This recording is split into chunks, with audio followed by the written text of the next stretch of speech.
தமிழக அரசியல் தற்போது தேசிய அளவில் கவனம் பெற்ற ஒரு அரசியல் களமாக மாறியிருக்கு. தற்போது ஆளுநர் ஒப்புதல் அளிச்சிருக்காரு அப்படிங்கிற ஒரு செய்தியை நம்ம பார்த்துட்டு வரோம். இதற்கு முன்னால அந்த தாமதம் அப்படிங்கறத நீடிச்சிருந்த பார்த்திருந்தோம். என்ன காரணம், ஏன் அந்த தாமதம்?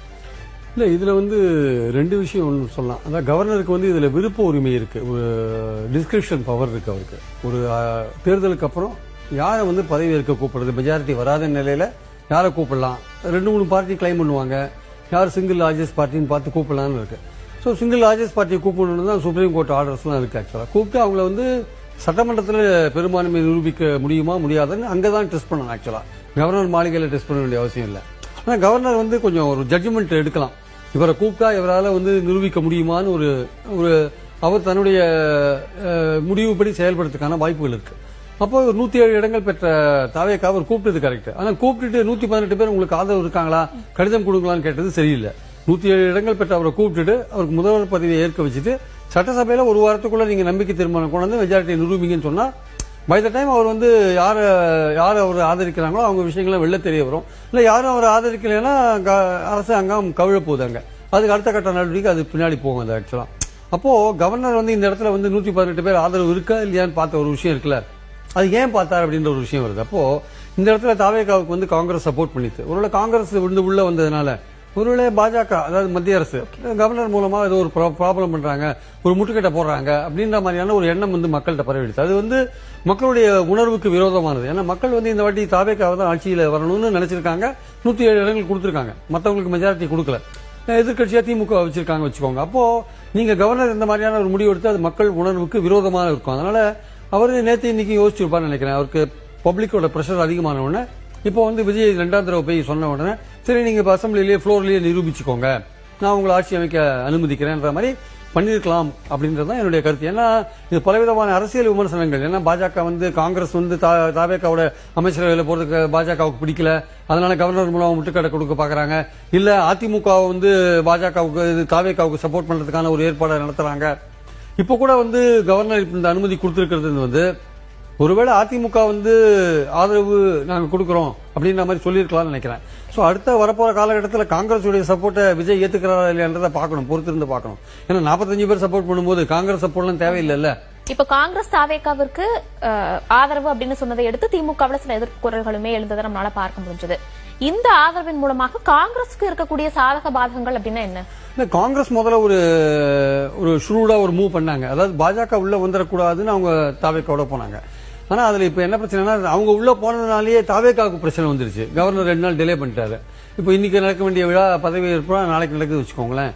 அதனால காங்கிரஸ் என்ன நினைச்சாங்க, வரப்போற தேர்தலில் இனிமே திமுகவுக்கு இன்னும் பெரிய ஆதரவுலாம் இருக்காது. திமுக கூட்டணி ஏற்பாடு பண்ற போது நடந்த பல விஷயங்கள், கசப்பான விஷயங்கள் இருக்குல்ல, திமுகவுக்கும் காங்கிரஸுக்கும் நடந்த விஷயங்கள். அதனால அப்பவே அவங்க வெளில போக வேண்டியது. ஸ்டாலின் ரொம்ப தன்னோட ஸ்ட்ராட்டஜினால அவங்கள கட்டி போட்டு வச்சிருந்தாரு. அது ஒரு வகையில நல்லா போச்சு. திமுக ஓரளவுக்கு 60 இடங்கள் வாங்கினாங்க, இல்லாட்டி ரொம்ப மோசமா போயிருக்குன்னு என்னோட கருத்து. இருந்தாலும் அவங்க ஏற்கனவே டிசைட் பண்ணிட்டாங்க தாவேக்காவோட போறதுன்ட்டு. அதுதான் ராகுல் காந்தியோட ட்விட்டர்ல நம்ம காமிச்ச விஷயம். சோ தேர்தல் முடிஞ்ச உடனே அவங்க போயிட்டாங்கன்னு உண்மை. அது திமுக எதிர்பார்த்த ஒரு விஷயம் தான். போலனா கூட திமுகவே கூட காங்கிரஸை கட் பண்ணி வெளில அமைச்சிருப்பாங்கன்னு என்னோட கருத்து. சோ அவங்க போனது எதிர்கால எலெக்ஷன்ஸையும் மனசுல வச்சுதான் காங்கிரஸ் அங்க போயிருக்காங்க.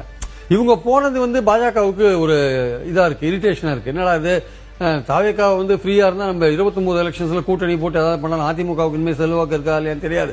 அந்த இடத்துல இருந்த பாஜகவுக்கு காங்கிரஸ் அங்க உள்ள போனது, காங்கிரஸுக்கு மீண்டும் ஒரு தமிழ்நாட்டில் செல்வாக்கு அது மாதிரி வந்ததுன்னா பிரச்சனைன்னு சொல்லிட்டு இப்ப அவங்க தாவேக்காவுக்கு ஒரு பிரஷர் கொடுக்குறாங்க.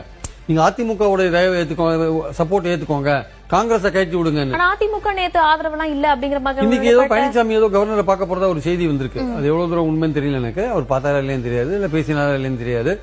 ஒரு பாஜக விருப்பம் என்ன, நீங்க அதிமுகவோட ஆதரவை ஏத்துக்கோங்க. அதை தாவேக்கா அதை ஏத்துக்குமான்னு தான் எனக்கு தெரியல. ஏன்னா நீங்க அதிமுகவோட ஆதரவை நீங்க ஏத்துனீங்கன்னா பாஜகவுக்கு பின்கதவை நீங்க திறந்து விட்ட மாதிரி ஆயிடும். ஆக்சுவலா அதை தாவேக்கா விரும்புதா, விஜய் விரும்புறாரா இல்லையான்னு தெரியல. ஏன்னா விஜயை நம்பி இன்னைக்கு இந்த வாட்டி லட்சக்கணக்கான மைனாரிட்டி ஓட்டு போட்டிருக்காங்க அவருக்கு. திமுக விட்டுட்டு அவருக்கு ஓட்டு போட்டிருக்காங்க.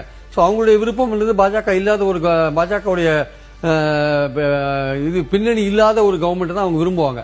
தாவேக்காவை அவங்க நிச்சயமா பாஜக ஆதரவு கேட்டு அவர் போக மாட்டார் அப்படின்னு அவங்களுக்கு நிச்சயமா தெரியும். பட் அதிமுக ஆதரவே கூட ஒரு வகையில பாஜகவுக்கு கதவு திறந்து விட்ட மாதிரி ஆயிடும்ட்டு விஜய் நினைச்சாருன்னா அதிமுக ஆதரவையும் ஏத்துக்க மாட்டார். அப்போ இருக்கிறது ஒரே வழி என்னன்னா காங்கிரஸோட 5, சிபிஐ, சிபிஎம், விடுதலை சிறுத்தைகள் 6, 5, 11. 11-7 107 இருக்கு, 11-7 18. திருச்சி கிழக்குல வின் பண்ணா 119 அவ்வளவுதான். அந்த அடிப்படையில போலாமா, இது நிரந்தரமான ஆதரவா அரசா இருக்குமா அப்படின்னு ஒரு கேள்வி வரும். இப்ப நிரந்தரமா இருக்கணும்னா இன்னும் கொஞ்சம் கூடுதலான ஆதரவு தேவையா இருக்கும். அப்ப யாரு இப்ப எடுக்கிறதுன்னு ஒரு விஷயம் வரும். அப்போ அதிமுக ஏதாவது பிளவு ஏற்பட்டு வந்தா உண்டு. ஆக்சுவலா அது வருமா இல்லையான்னு தெரியாது. ஆனால் பாஜகவுடைய நினைப்பு என்னவா இருக்குன்னா, அவங்க அதிமுக எப்படியாவது தாவேக்காவுக்கு சப்போர்ட் பண்ண உள்ள அனுப்பிச்சு விட்டா நம்ம ஒரு பின்னணியிலிருந்து நம்ம வந்து அந்த கவர்மெண்ட் பாத்துக்கலாம், தாவேக்காவை பாத்துக்கலாம்ன்ற மாதிரியான ஒரு எண்ணம். நம்மளுடைய திட்டங்கள்லாம் அமுல்படுத்த வைக்கலாம், மும்மொழி உட்பட பல விஷயங்கள் உட்பட எல்லாத்தையும் நம்ம அமுல்படுத்த வைக்கலாம்னு ஒரு ஐடியாவில் அவங்க இருக்காங்க. அது இனிமே விஜய் தான் டிசைட் பண்ணணும். அதிமுகவோட ஆதரவை ஏத்துக்கிறதா வேண்டாமா, நிலையான அரசுன்னு அதிமுக சேர்த்துனா தான் நிலையான அரசு கிடைக்கும், மத்திய அரசோட நிதி கிடைக்கிறதுக்கான வாய்ப்புகளும் இருக்கு. ஸோ அந்த ஆஸ்பெக்ட்ல பார்க்கும்போது நம்ம அதிமுக சேர்த்துக்கலாமா, இல்ல சேர்த்துனா நமக்கு கெட்ட பேர் வருமா, பிஜேபிக்கு பின்வாசல திறந்து விட்ட மாதிரி ஆயிடுமா, அதெல்லாம் அவர் யோசிக்க வேண்டிய அவசியம் இருக்கு. இல்ல நம்ம சிபிஐ சிபிஎம் காங்கிரஸ் விடுதலை சிறுத்தைகள் 119 பேரை வச்சுட்டே நம்ம இந்த இஷ்யூ பேஸ்ல சப்போர்ட் வாங்கி காலத்தை கடத்தலாமா, இதெல்லாம் இருக்கு. சோ விஜய்க்கு வந்து ஒரு பெரிய ஒரு சவால் காத்துட்டு இருக்கு, சேலஞ்சு காத்துட்டு இருக்கு.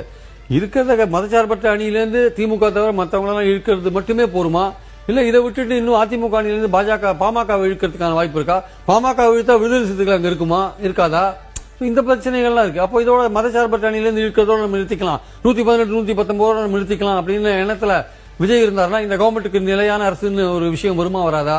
சோ இந்த கேள்விகள்லாம் பல இருக்கிறதுனால விஜய் ரொம்ப சிக்கலான ஒரு பொசிஷன்ல தான் நிக்கிறார். ஆக்சுவலா இப்ப தற்சமயத்துக்கு அவருக்கு கவர்னர் வந்து அனுமதி கொடுத்திருக்கிறது வந்து நல்ல விஷயம். ஏன்னா இது வந்து நேற்றே அவர் கொடுத்துருக்கணும், கவர்னர் இன்னைக்கு கொடுத்தது நல்ல விஷயம் என்பது என் கருத்து. இவ்வளவு குழப்பங்களுக்கு மத்தியில அதிமுகவை சேர்ந்த சில எம்எல்ஏக்கள் புதுச்சேரியில் தங்க வைக்கப்பட்டிருக்கிறதாகவும் சொல்லப்படுது. அது எதை நோக்கி அடுத்த கட்டம் என்ன முடிவுக்காக அது நடந்திருக்கு? அவங்க என்ன பயப்படுறாங்கன்னா, செங்கோட்டையின் மூலமாக அதிமுகவில் ஒரு பிளவை வந்து ஏற்படுத்துவாங்களா, அவங்க தாவேக்கா ஏற்படுத்துமான்னு அதிமுகலையும் ஒரு ஃப்ரஸ்ட்ரேட்டடா இருக்காங்க, ஒரு விரக்தியா இருக்காங்க. ஏன்னா அவங்க 3வது இடத்துக்கு போயிட்டாங்க. இனிமே அவங்களுக்கும் அதிகாரத்துக்கும் சம்பந்தம் இல்லை வச்சுக்கோங்க. கட்சி வந்து இன்னும் மேலும் செல்வாக்கு இருக்கிறதுக்கான வாய்ப்புகள் இருக்கு. ஏதோ ஒரு வகையில் நம்ம அதிகாரத்தோட தொடர்பு இருந்தா நம்ம கொஞ்சம் கட்சியை சர்வை பண்ண வைக்கலாம்னு ஒரு நம்பிக்கை அவங்களுக்கு இருக்கும். அது அந்த முயற்சியில பல பேருக்கு என்ன எண்ணம் இருக்குன்னா, தாவேக்காவை சப்போர்ட் பண்ணலாம்னு ஒரு எண்ணம் இருக்கு. பாஜகவுக்கும் அந்த எண்ணம் தான் இருக்கு. அதிமுக சப்போர்ட் பண்ண விட்டா நம்மளுடைய விருப்பங்கள் எல்லாம் அதிமுக மூலம் நிறைவேற்றிக்கலாம் தாவேக்காட்ட, இந்த கவர்மெண்ட் கிட்டன்னு ஒரு எண்ணம் அவங்களுக்கு இருக்கு. இப்போ அதிமுகலயே பாதி பேருக்கு என்னன்னா, நம்ம எதுக்கு அங்க போகணும், நம்ம எதிர்கட்சியாவே இருக்கலாம் அப்படின்ற எண்ணமும் இருக்கு. இது கிட்டத்தட்ட நிறைய பேர் வந்து போகணும் தான் நினைக்கிறாங்க. அதிகாரத்தோட பக்கத்துல போகணும், நம்ம அதிகாரத்துல இருந்தாதான் கட்சியை தக்க வைக்க முடியும், இல்லாட்டி பிரச்சனை ஆயிடும் நினைக்கிறாங்க ஆக்சுவலா. அதனாலதான் அவங்களே போறதுக்கு முன்னாடி நம்ம ஒரு டிசிஷன் எடுக்கலாம்ன்ற மாதிரி அவங்க பாண்டிச்சேரியில போய் தனியா இருக்காங்க. இப்போ அவங்களுக்கு பாஜகல இருந்து ஒரு பிரஷர் வந்துட்டு இருக்கு, செங்கோட்டையின் மூலமாகவும் ஒரு பிளவு வந்துட்டு இருக்கு. செங்கோட்டையின் மூலமா ஒரு பிளவு வந்ததுன்னா அது வந்து பிளவா கருதப்பட்டு அது பாஜக அதுல பின்னணியில் இருக்கிறதுக்கான வாய்ப்பு இல்ல.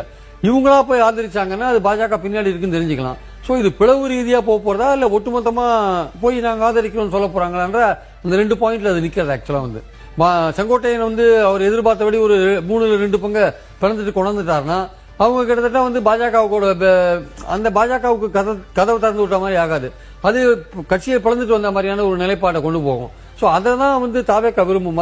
நடக்குமா நடக்காதுன்னு தெரியாது.